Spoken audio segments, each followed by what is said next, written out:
మరదలులా అందరు మంచుకున్నారా? మీకోసం లచ్చక ముచ్చట్లలా మంచి మంచి ముచ్చట్లు పట్టుకొచ్చిన. మరి ఆలస్యం చేయకుండా షూరు వేసిద్దాం లచ్చక ముచ్చట్లు.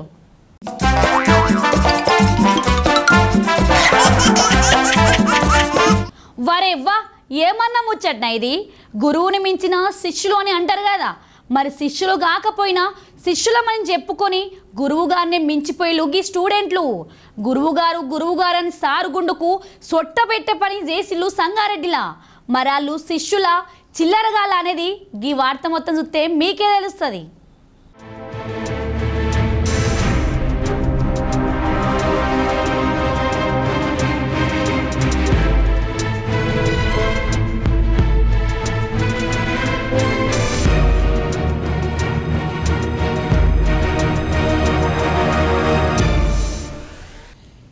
జోగిపేట జాతిరత్నాలు ఈ బుడ్డ కెమెరాల కనబడేటోళ్ళు స్కెచ్ వేసి సొంత మామ పైసల్ని మాయం చేసిన గనుడు. పేరు లక్ష్మీనారాయణ. సంగారెడ్డి జిల్లా జోగిపేట అనే ఊరు టీచర్గా పనిచేసి మొన్ననే రిటైర్డ్ అయిండు. ఇక రిటైర్డ్ అయినాక పైసలు వస్తాయి కదా, గట్ల 15 లక్షల రూపాయలు వచ్చినాయి. వాటిని బీరువాలో పెట్టుకున్నాడు. ఈ సారుకున్న మంచి అలవాటు ఏందని అంటే నిత్యం ఇంట్లో కన్నా మందు దుకాణంలో ఎక్కువ ఉంటాడు. చేసిన టీచర్ కొలువుకు స్టూడెంట్లు కూడా ఉంటారు కదా, గట్ల ఇద్దరు మందు దుకాణాల కాడికి వచ్చి సారు మేము స్టూడెంట్లం అని చెప్పుకుంటా మాటలు కలిపిల్లు. మీరు చదువు నేర్పిన విద్యాబుద్ధులు మాకు బాగా ఉపయోగపడతాయని అనుకుంటా గురువుగారితోటే సిట్టింగ్ వేసిర్రు. 1 కోటర్ కొనిచ్చి బిర్యానీ తినిపించిర్రు. కలుస్తాం అనుకుంటా వేయర్రు. మళ్ళోపరి పక్కా ప్లాన్ తోటి 4 కలిసి సార్తో సిట్టింగ్ వేసిర్రు. ఎక్కువ తాగిపిచ్చి బిర్యానీ తీసుకొని వస్తాం బండి చాబీ అని తీసుకుపోయారు. ఆ చాబీకే బీరువా తాళం ఇంటి తాళం ఉన్నాయి. దొంగోని చేతికి తాళాలు ఇచ్చినట్టయింది పరిస్థితి. మెల్లగా ఇంట్లోకి వచ్చి బీరువాలున్న 15 లక్షల రూపాయలు ఓ బ్రాస్లెట్ ఎత్తుకపోయారు. గురువు గారికి మందు మత్తు దిగినాక చూసుకుంటే లబ్బ మొత్తుకున్నాడు. స్టేషన్ పోయి ఫిర్యాదు చేసిండు. వాళ్ళు ఎంక్వైరీ చేసి బుడ్డ కెమెరా చెకింగ్ చేసి దొంగోడు ఎవరో కాదు మీ ఇంటి దొంగనే, మీ అల్లుని పని అని చెప్పారు. అంతేనా పోలీస్ అన్న? 70 lakhs cash plus gold items, ఒక బ్రాస్లెట్, ఒక చెవి దిద్దులు, ఈ కమ్మలు ఇవన్నీ తీసుకొని వెళ్ళిపోవడం జరిగింది. నిందితుల గురించి వెతికినాం. దాంట్లో అనంతయ్య అని చెప్పి ఒక అతను దొరికిండు. ఇతను మోమిన్పేట మండలం దుర్గం చెరువు. ఇతను ఇలా 2వ భార్యకు వరుసకు అల్లుడు అవుతాడు.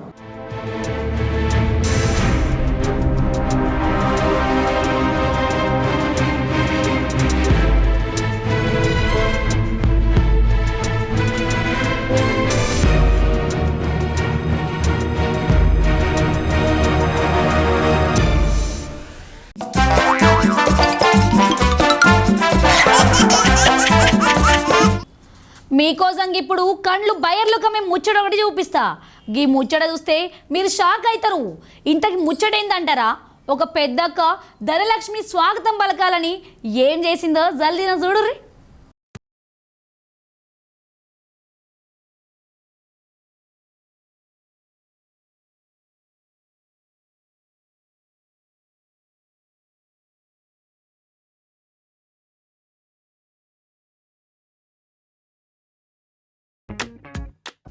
అగో ఇప్పుడు అటు ఒక అక్క కనబడుతున్నది చూసిర్రా అనులా? టీవీలో చూస్తేనే మనకు గజ్జం అంటుంది కదా, మరి అక్క పరిస్థితి ఏంది కావచ్చు అసలు? అగో చూసిర్రా అక్క ఏం చేస్తున్నదో? కిటికీలు ఎందుకు ఉడుతుంది? కిటికీలు ఎందుకు ఇడిదిక్కచ్చి చూడుతుంది అని అంటే ధనలక్ష్మి కోసం అన్నట్టు. అరే అవునంటే దీపావళి పండుగ ముందు అన్ని బూజుగిట్లా దులుపుకుంటాం కదా, అయితే మహారాష్ట్రలో ఉండే ఈ అక్క లోపలనే కాదు బయట కూడా నీట్గా ఉంటే సీదా లక్ష్మీదేవి మా ఇంటికి వస్తుందని చెప్పి గీ అక్క గింత రిస్క్ చేసి మరీ కిటికీలు ఎందుకు ఉడుతుందులా?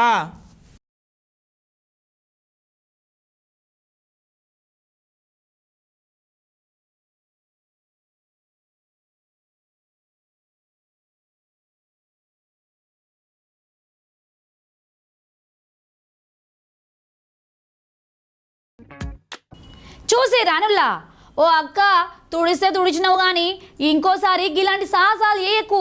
నువ్వు లక్ష్మీదేవి రావాలని చెప్పి గిట్లా చేసినావు కానీ అక్కడి నుంచి పడితే లక్ష్మీదేవి నీ తానికి రావడం కాదు, నువ్వే లక్ష్మీదేవి దానికి పోతావు. జర పైలం మరి.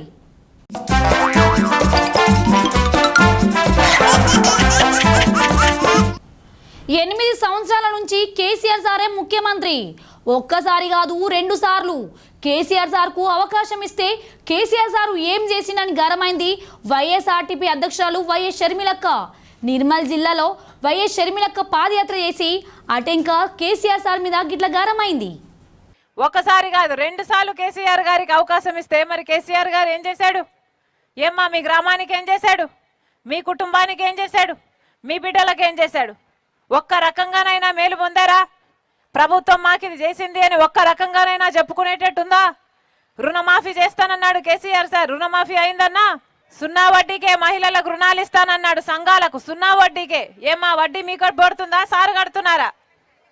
మీరే కడుతున్నారు. కేజీ టు పీజీ ఉచిత విద్య అన్నాడు కదా, CBSE syllabus all free, English medium అన్నాడే ఉందా? ఇంటిగా ఉద్యోగం అన్నాడే ఇచ్చిండా? ఉద్యోగం ఇవ్వకపోతే నిరుద్యోగ భృతి ఇస్తానన్నాడే, ప్రతి నెల ప్రతి నిరుద్యోగికి 3016 రూపాయలు. పోనీ అదైనా ఇచ్చిండా? అల్లుడొస్తే ఎడబండాలి అన్నాడు కదా, ఆత్మగౌరవ ఇల్లు అన్నాడు, డబుల్ బెడ్రూమ్ ఇల్లు అన్నాడు. ఎంతమందికి ఇచ్చిండు? ఎంతమందికి ఇచ్చిండనా? 3 ఎకరాల భూమి అన్నాడు, ఇచ్చిండా? పోడు భూములకు పట్టాలన్నాడు, ఇచ్చిండా? 57 ఏళ్లకే పెన్షన్లు అన్నాడు, ఇచ్చిండా? ఉచితంగానే ఎరువులు అన్నాడు, ఇచ్చిండా? ఒక్క మాట అయినా నిలబెట్టుకున్నాడా కేసీఆర్ జన్మకి? నిన్న ఒక తమ్ముడు చెప్పాడు, అమ్మా గల్ఫ్లో మేము పనిచేస్తాం తల్లి, గల్ఫ్ కార్మికుల కోసము 500 కోట్లు పెట్టి ఒక నిధి ఏర్పాటు చేస్తానన్నాడమ్మా కేసీఆర్, చేయలేదు తల్లి. ఎన్ఆర్ఐ సెల్లు పెడతానన్నాడమ్మా, పెట్టలేదు తల్లి అని. ఇలా ఏ వర్గాన్ని కదిలించినా కూడా కేసీఆర్ గారు నిలబెట్టుకోని మాటలే చెప్తున్నారు తప్ప ఒక్క మాట అయినా కేసీఆర్ జన్మకు నిలబెట్టుకున్నాడా? ఏమన్నా ఒక్క మాట అయినా నిలబెట్టుకున్నాడా? అసలు మాట మీదనే నాయకుడు ఉన్నాడా? ఇప్పుడు మాట మీద నిలబడే నాయకుడు ఉన్నాడా తెలంగాణలో?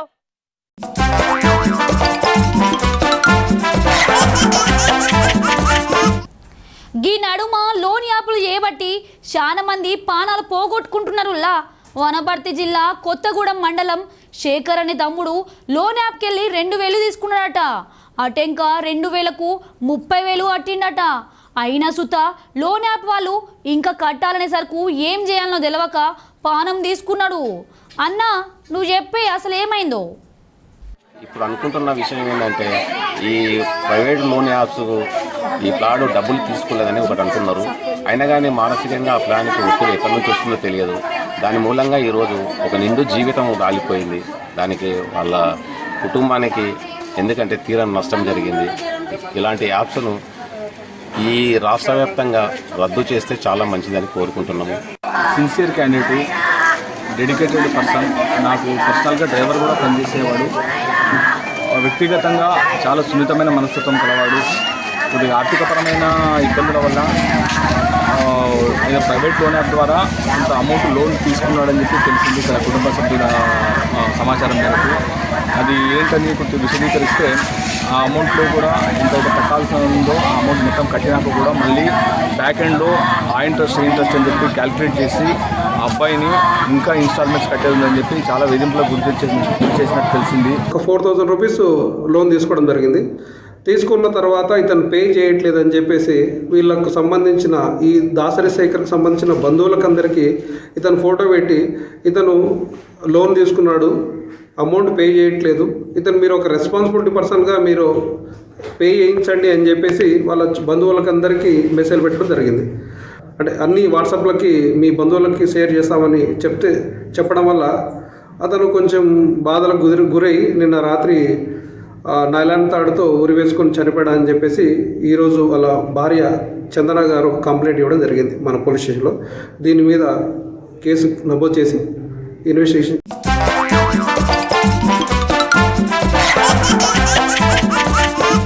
వరంగల్లా ఎమ్మెల్యే నన్నపనేని నరేంద్రన్న మునుగోడులో పద్మశాలి కుల వృత్తిని అవమానపరిచేటట్టు మాట్లాడిండని, వాళ్ళ ఆరాధ్యమైన మగ్గంపై కాలు పెట్టి ఓటు వేయాలని చెప్పి అవమానించిండని, గందుకే నరేంద్రన్న వచ్చి పద్మశాలులకు క్షమాపణ చెప్పాలని చెప్పి నిరసన చేసిర్రు. నన్నపనేని నరేందర్ పద్మశాలిని కుల వృత్తిని అవమానపరుస్తూ అక్కడ మునుగోడులో ఉన్నబడే అధిక సంఖ్యాక వర్గమైన పద్మశాలీలను మభ్యపెట్టడానికి కోసం, ఓట్లు దండుకోవడం కోసం వాళ్ళను పద్మశాలి వృత్తిని ప్రతి మనిషి కూడా దైవ భక్తి ఉన్న మనుషులు ఇక్కడ ఈ ప్రాంతంలో. బండి తీస్తే దండం పెట్టి బండి తీస్తే స్వభావం ఉన్న మనుషులు ఈ ప్రాంతంలో. తెలంగాణ ప్రాంతంలో ఇక్కడ ప్రతి వృత్తి పట్ల, ఆ వృత్తి ధర్మం పట్ల గౌరవం మర్యాదలు ఉండబడే వ్యక్తిత్వం ఉన్న పద్మశాలీలను అవమానపరిచే విధంగా మాకు ఆరాధ్యమైన మొగ్గంపై, సారథంపై కాళ్ళు పెట్టి మీరు ఓట్లు వేయాలని చెప్పి విజ్ఞప్తి చేసినట్టే చేస్తూ మా కులాన్ని, కుల వృత్తిని అవమానపరిచిన ఎమ్మెల్యేను వెంటనే బర్తరఫ్ చేయాలని పద్మశాలి సంఘం పక్షాన ఈ ప్రాంతం నుండి ఎన్నికైన, మా ఓట్ల ద్వారా ఎన్నికైన ఎమ్మెల్యేను ఇక్కడ క్షమాపణ చెప్పాలి, భూమికి ముక్కు రాయాలని చెప్పి మేము హెచ్చరిస్తాం.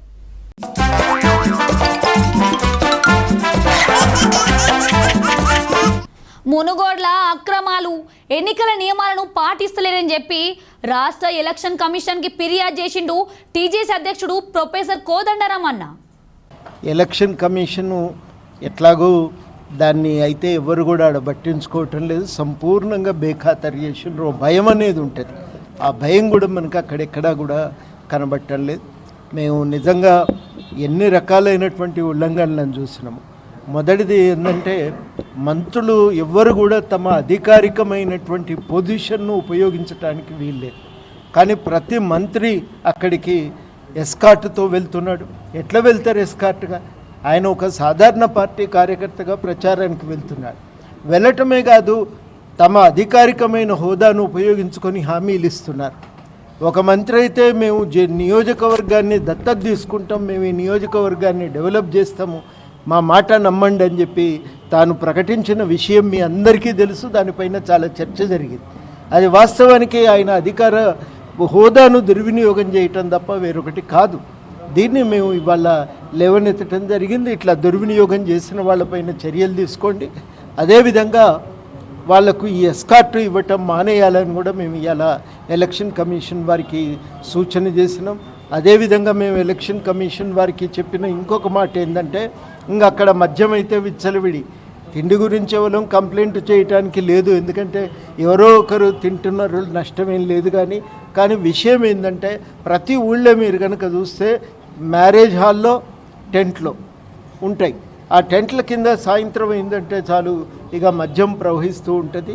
చెప్పటానికైతేనేమో మొత్తానికి అక్కడ ఉన్న బెల్ట్ షాపులు బంద్ అయినాయి, కానీ ప్రతి ఊళ్ళే అధికారికంగా పార్టీలు పెట్టినటువంటి వాళ్ళ టెంట్లలో కావలసినంత మద్యం మాత్రం ఉచితంగా దొరుకుతూనే ఉన్నది.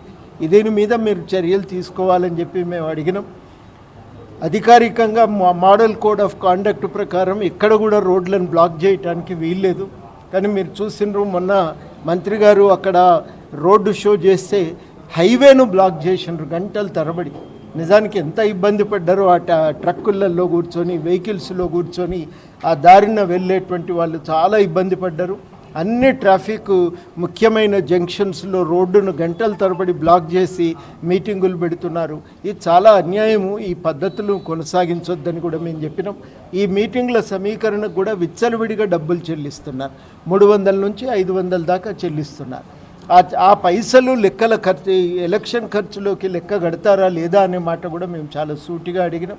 ఆ విషయాన్ని కూడా లెక్క కట్టాల్సిందే అని చెప్పి మేము ఇవాళ సూచన చేసినాం. అదేవిధంగా మేము ఇంకొక మాట ఏమన్నామంటే, వాస్తవానికి మతం పేరుతో, కులం పేరుతో సమీకరించటం కానీ, ఓట్లు అడగటం కానీ చాలా తప్పు. కానీ ఇవాళ ఏం చేస్తున్నారంటే, ఎలక్షన్ కమిషన్ నుంచి ఒక్కొక్కసారి లెక్కలను తప్పించుకునేటువంటి ఆలోచనతో వాళ్ళందరినీ కూడా రకరకాల పేర్లతో, రకరకాల సంఘాల పేర్లతో బస్సులలో తీసుకుపోతున్నారు. నిజంగా ఒకరోజు మేము చూస్తుండగానే 10ల సంఖ్యలో బస్సులు ఎక్కడికి వెళ్ళి ఇక్కడికి వస్తారు. ఇక్కడికి మనకు ఈ మన్నెగూడ దగ్గరికి వచ్చి, ఇబ్రహీంపట్నం దగ్గరికి వచ్చి అక్కడ హాళ్ళల్లో వాళ్ళకు ఈ రకంగా దావతులు ఇవ్వటానికి, ప్రభావం వాళ్ళను ఇన్ఫ్లుయెన్స్ చేయటానికి ఒక ప్రయత్నం జరుగుతూ ఉంది.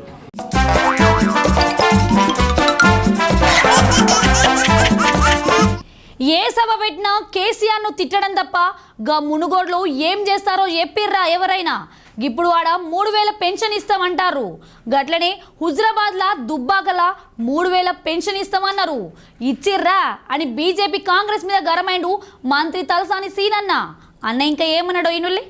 కావచ్చు, రాష్ట్రం కావచ్చు, దేశం కావచ్చు, మనం ప్రజల దగ్గరికి పోయినప్పుడు ఒక రాజకీయ పార్టీగా, ప్రజాప్రతినిధులుగా, లేదంటే ఎన్నికల్లో ప్రజలకు ఏం అవసరం ఉంటాయి? గెలిపించినటువంటి వ్యక్తి మా కోసం ఏం చేస్తాడు, ఈ ప్రభుత్వం ఏం చేస్తుంది? నేను మీ టీవీ పేపర్లకు అడుగుతున్నా, మీరు ప్రెస్ కాన్ఫరెన్సులు చూడండి, రోడ్ షోలు చూడండి, పబ్లిక్ మీటింగులు చూడండి. కేసీఆర్ని తిట్టడానికి తప్ప గా మునుగోడులో ఏం చేస్తాం చెప్తుండే ఎవడన్నా? ఇప్పుడు ఆడ 3000 పెన్షన్ ఇస్తామంటూ 1000 కోట్ల రూపాయలు తెస్తామంటూ, మరి హుజరాబాద్ దుబ్బాకలో రూపాయి తెచ్చిర్రా? నమ్మదాం. దుబ్బాకలో 3000 ఇస్తుండ్రా? హుజరాబాద్ ఇస్తుండ్రా? ఏకంగా ఈ ప్రధానమంత్రి ప్రాతినిధ్యం వహించేటువంటి గుజరాత్ ఇస్తుండ్రా? కానీ ఏం నోరు ఉన్నది నాలుగు మాట్లాడేస్తారు. మీకేంది సెన్సేషనల్ ఫ్లాష్ ఫ్లాష్ ఫ్లాష్ మీరు చూపిస్తారు. 1000 కోట్లు అంట. 1 కోటి రూపాయలు తెచ్చిన దుబ్బాకల హుజరాబాద్. మా పార్లమెంట్ సభ్యుడు ఉన్నాడు, ఇప్పుడు ఆయన దేశానికి మంత్రి, 3.5 ఏళ్ళు అయింది, 3 రూపాయలు ఇవ్వాలి సికింద్రాబాద్ పార్లమెంట్. ఏంటంటే 1000 కోట్లు 1000 కోట్లు తెస్తుండొచ్చు రాజగోపాల్ రెడ్డి గారు. ఇట్లా ఆయనకి ఇచ్చిన 18,000 కాంట్రాక్ట్లకి 1000 కోట్లు తీసిస్తే మరి ఇస్తేనేమో అది అడగాలి. అసలు ఎలక్షన్ కానీ మామూలు టైంలో కానీ ప్రజలకు మేమేం చేస్తాము చెప్తలేదు. సీఎం కుటుంబం, పార్టీని, నాయకులను తిట్టాలి. దాంతో కడుపు నిండు దాన్ని ప్రజలకు. మేము ఊర్లో తిరుగుతూ అడుగుతున్నారు, సార్ వాళ్ళైతే తిరుగుతున్నారు కదా, మరి మీరేం చేస్తారని అడుగుతారు. వాళ్ళ అవసరాలు వేరే ఉన్నాయి, వాళ్ళ సమస్యలు వేరే ఉన్నాయి. అది వదిలిపెట్టి ఆడనట ఆ గుట్టకాడనా ఎక్కడనో ఆ గుడికాడ పుట్టిందిట భాగ్యలక్ష్మి గుడి దగ్గర ముఖ్యమంత్రి రమ్మంటాడు. నేను ఇక్కడ కూర్చున్నా, భాగ్యలక్ష్మి టెంపుల్ లేదా నేను ఒట్టుదిని నీకు పోతా, వాళ్ళ ప్రధానమంత్రి రమ్మని వస్తాడా? స్థాయిని బట్టి మాట్లాడితే ఎవరికైనా లెక్క ఉంటుంది. ఇప్పుడు నేను ఇక్కడ కూర్చొని నరేంద్ర మోడీ గారు ప్రైమ్ మినిస్టర్ గారు భాగ్యలక్ష్మి టెంపుల్ లేదా ఒట్టుదిని నీకు వస్తాడా అని నేను అడుగుతాను. బాధ్యత ఉంటుంది అట్లా? గౌరవమా? అట్లా లేదు. మన మన మన మన దగ్గర ఎట్లయిపోయిందంటే రాజకీయమే పెద్ద దరిద్రం అయిపోయింది. ఏది పడుతుండ్రు, ఏం మాట్లాడుతుండ్రు, టీవీలో ఏమొస్తుందో, సోషల్ మీడియాలో ఏమొస్తుందో, వాడు ఏ కారణం పనికి రానోడు కూడా మాట్లాడితే సెన్సేషన్ అవుతుంది. ఓ ఇండిపెండెంట్ ఒక ఆయన పోటీ చేస్తుండు టీవీలల్లో, సోషల్ మీడియాలో. అరే నాకైతే ఎంత విచిత్రం అనిపిస్తుందంటే, మరి అది మరి ఎంటర్టైన్మెంట్ ప్రోగ్రామ్ ఏమైనా పెట్టిర్రా నాకు అర్థం కాలేదు.